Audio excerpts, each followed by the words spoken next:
पूरा भर दो अपनी जिंदगी का समय नहीं बचना चाहिए। आप 6 घंटा पढ़ रहे हो तो आप 8 घंटा पढ़ना शुरू कर दो, 8 पढ़ रहे हो 10 पढ़ना शुरू कर दो, 10 पढ़ रहे हो तो 12 पढ़ना शुरू कर दो, 12 पढ़ रहे हो तो फिर क्वालिटी पढ़ना शुरू कर दो। आप आंख पे पट्टी बांधो और लग के घिस के तैयारी करो, सिलेक्शन तेरा होगा, पक्का होगा, लग के। और जितने भी टॉपर से आप मिलोगे आप सुनोगे उन्होंने किसी और की नहीं सुनी, सीधा पढ़ाई की।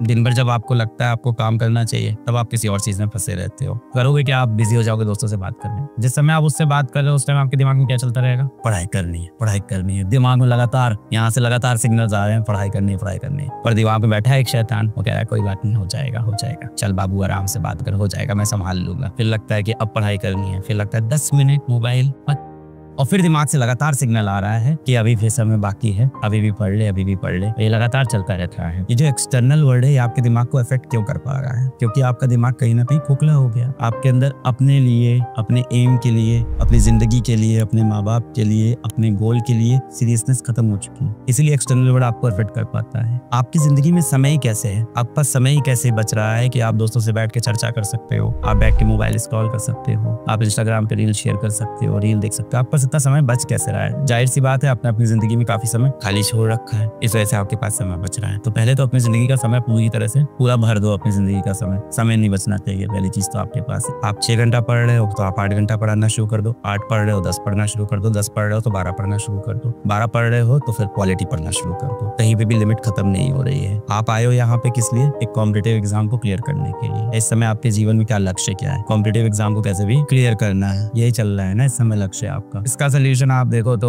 भगवद गीता से निकालना हो तो वहां से निकाल लो। आप फॉलो तो करते नहीं हो। दिक्कत तो यही है कि अभी क्या हो गया है, आप लोग ना बहुत डिटैच हो गए हो। किस चीज से डिटैच हो गए हो? अपने पेरेंट्स से डिटैच हो गए हो, अपने मूल सिद्धांतों से डिटैच हो गए हो। भगवद गीता की आप टीचिंग्स को नहीं फॉलो करते, या जिस भी धर्म के आप उसकी टीचिंग कोई फॉलो नहीं करते हो। आप जाओगे हर चीज का सोल्यूशन वहां लिखा हुआ है, बहुत क्लियर। क्या लिखा है वहां पे? सबसे पहले चीज लिखी है अपने दिमाग से आप दोस्ती करो, उससे दुश्मनी करना बंद कर दो। Mind is your best friend but your biggest enemy as well. अगर आप भगवद गीता देखो, भगवान श्री कृष्ण भी यही बोलते हैं कि आपका सबसे बड़ा शत्रु आपका मन, आपका दिमाग सबसे बड़ा शत्रु है। वो बोलते हैं कि अपने पास्ट पे रिग्रेट मत करो, अपने फ्यूचर की टेंशन मत लो, जीवन किसमें जियो? प्रेजेंट में जियो। क्या है ना, आपने अपने अगर बहुत सी प्रॉब्लम पाल ली है कि ये जीवन बहुत कठिन होने वाला है, दिमाग को कंट्रोल करना बहुत टफ है, बहुत डिस्ट्रैक्शन है, बहुत बैकलॉग है, तो हजारों टर्म आपने दिमाग में डाल ली है अपने इस तरह के। और आपने किया क्या? जो बेसिक काम है वो आपने छोड़ दिया। क्या आप रात में रोज 11 बजे 12 बजे सो जाते हो? क्या आप रोज सुबह 7-8 बजे उठ जाते हो? क्या रोज आप 7 घंटे की अच्छी नींद लेते हो? क्या नींद लेते हो तो आपके कमरे की लाइट बंद रहती है? क्या आपके कमरे में कोई शोर नहीं होता है? जब आप सुबह उठते हो क्या उसके बाद आप व्यायाम करते हो? या दिन में आप कम से कम 30 मिनट का कोई ना कोई फिजिकल एक्टिविटी आप करते हो? बीजीएमआई खेलने को फिजिकल एक्टिविटी में काउंट नहीं किया जाएगा। फिजिकल एक्टिविटी मींस कि आप साइकिलिंग कर रहे हो, जॉगिंग कर रहे हो, या कोई स्पोर्ट्स खेल रहे हो, आउटडोर स्पोर्ट्स खेल रहे हो, जिम भी चलेगा। हफ्ते में 3-4 दिन आप वो कर रहे हो कि नहीं? हाँ, वर्कआउट, व्यायाम वो कर रहे हो कि नहीं कर रहे हो? ये सारी चीजें सब लास्ट में जाके अकाउंट करती है कि आप फिजिकली फिट हो कि नहीं हो और मेंटली फिट हो कि नहीं। ये सारी चीजें जब आपकी लाइन हो जाए, ये आप करोगे नहीं, मुझे पता है। How to control your mind. अगर आपने देखा हो दोस्तों, एल्बर्ट आइंस्टाइन ने अपने दिमाग पे कंट्रोल कैसे किया था, जानिए ये 3 तरीके।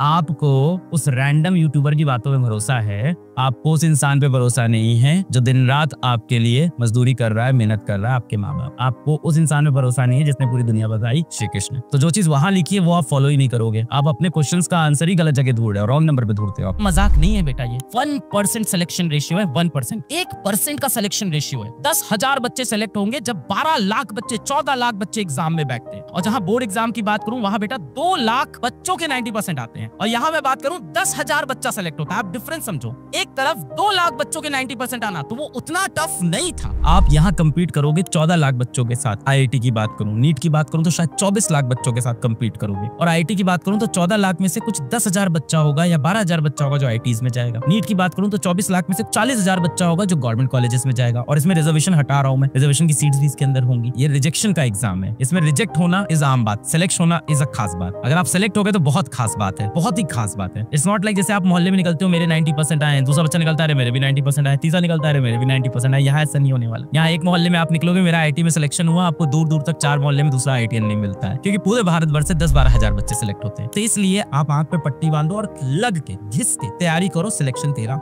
होगा, पक्का होगा, लग के। और जितने भी टॉपर से आप मिलोगे आप सुनोगे उन्होंने किसी और की नहीं सुनी, सीधा पढ़ाई की। बैठ के आप जाओ पढ़ाई करो।